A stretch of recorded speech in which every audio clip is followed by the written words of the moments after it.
Hello అండి. ఈరోజైతే మనం ఒక న్యూ టెంపుల్కి వచ్చేసాం. ఆ టెంపుల్ ఎక్కడుంది, హిస్టరీ ఏంటి ఒకసారి తెలుసుకుందాం. ఓకేనా, గెట్ రెడీ.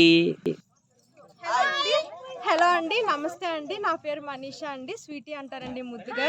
ఇప్పుడు మేము భువనేశ్వరి టెంపుల్ దగ్గరికి వచ్చామండి. అంటే భువనేశ్వర్లో ఉందా? భువనేశ్వర్ లో లేదండి, మాత్రమే భువనేశ్వరి అండి.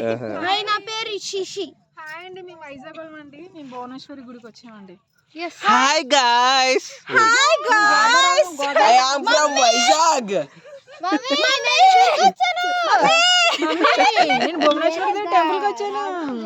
ఇంతకీ టెంపుల్ అడ్రస్ ఎక్కడ అనుకుంటున్నారు? చోడవరంకి సబ్బవరంకి మధ్యలో ఉందండి. ఇది చాలా హిస్టారికల్ టెంపుల్ అంట. చాలా అద్భుతంగా ఉంది. పాకలో ఉంటుంది. ఆ హిస్టరీ ఏంటి, ఎప్పుడు స్టార్ట్ అయింది అని అడిగితే కొద్దిమంది చెప్పారు. ఆ మొత్తం హిస్టరీ మావి చెప్తారు. ఒకసారి ఆయన మాటలో వినేద్దాం. ఓకేనా? శ్రీ మాత్రే నమః.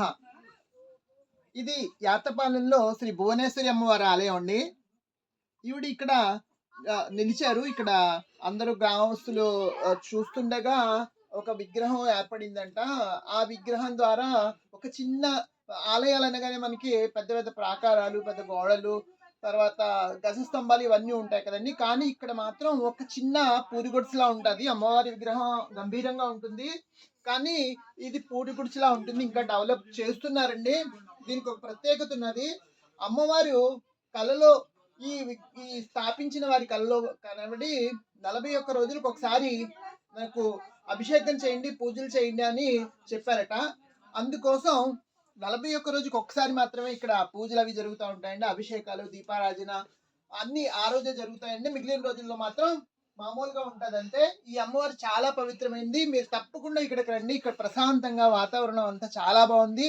చాలా మంది భక్తులు వస్తున్నారు. ముందు ముందు ఇంకా డెవలప్ అవుతుంది.